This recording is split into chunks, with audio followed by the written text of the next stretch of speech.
Did the Cold War impact the world equally? Imagine living in a world split in two. On one side, people followed the United States. On the other, they followed the Soviet Union. This period, known as the Cold War, was a time of great tension between these two superpowers. They didn't fight directly, but competed by influencing other countries and developing new technologies. After World War II, many countries hoped for more freedom and self-governance. However, this didn't happen right away. Instead, the Cold War led to new conflicts and changes worldwide. In the Eastern Hemisphere, especially in Eastern Europe and Asia, the Soviet Union's influence was strong. Governments in these regions often followed the Soviet style of communism. Communism is a system where the government controls all property and businesses. For example, in East Germany, the government built the Berlin Wall to stop people from fleeing to the democratic West. In China, the Communist Party, led by Mao Zedong, established a strict communist regime that controlled all aspects of life, including land redistribution and industrial production. Daily life in these areas was marked by government control, limited freedom of speech, and restricted access to information. In the Western Hemisphere, especially in North and South America, the United States had more influence. Here, the focus was on democracy and capitalism. Democracy is a system where people vote for their leaders, and capitalism is an economic system where businesses are privately owned and operate for profit. For instance, in Chile, the U.S. supported the government of Augusto Pinochet to counteract communist influence. Pinochet's regime was marked by severe human rights abuses, including torture, forced disappearances, and the execution of political opponents. Thousands were imprisoned, and many more were forced into exile. In the United States, the economy thrived on free market principles, leading to the rise of consumer culture and the suburb lifestyle. Daily life in these regions involved more personal freedoms, but also a constant fear of communist infiltration. Even though the Cold War started as a clash of ideas, its effects were felt everywhere. Economically, countries had to choose between following the US or the Soviet Union's model. In Cuba, Fidel Castro's government aligned with the Soviet Union, leading to the Cuban Missile Crisis. This crisis happened when the Soviet Union placed nuclear missiles in Cuba, just 90 miles from the US, leading to a tense standoff. Politically, many new alliances and organizations formed. NATO, North Atlantic Treaty Organization, was created by the US and its allies to protect against Soviet aggression, while the Warsaw Pact was established by the Soviet Union and its allies as a counterbalance.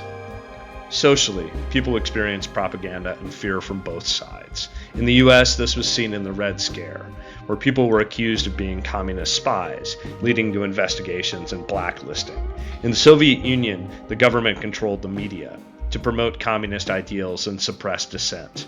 Methods of propaganda in the US included anti-communist films, radio broadcast, and posters, while the Soviet Union used controlled newspapers, state-run television, and public rallies.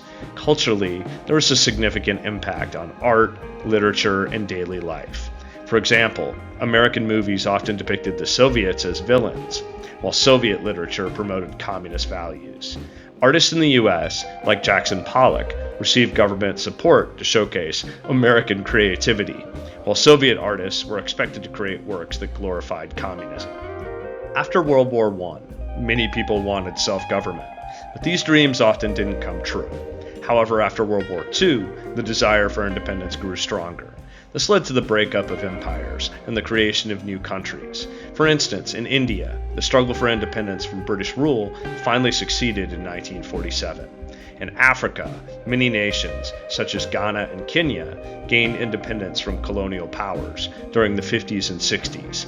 These new countries faced their own challenges, including political instability and economic difficulties, as they navigated their newfound independence. Countries around the world reacted differently to the economic challenges of the 20th century. Some followed the Soviet model, with the government controlling the economy. For example, in Vietnam, the government took control of industries and redistributed land to peasants. Others followed the American model, which emphasized free markets. In Japan, the US helped rebuild the economy after World War II, leading to rapid industrial growth and the emergence of Japan as an economic powerhouse. The Marshall Plan is another example, where the US provided economic aid to Western European countries to help them rebuild after the war and resist communism. In the end, the Cold War's influence on the East and West was different but equally profound. The tension and competition between the US and the Soviet Union shaped the modern world in ways that still affect us today.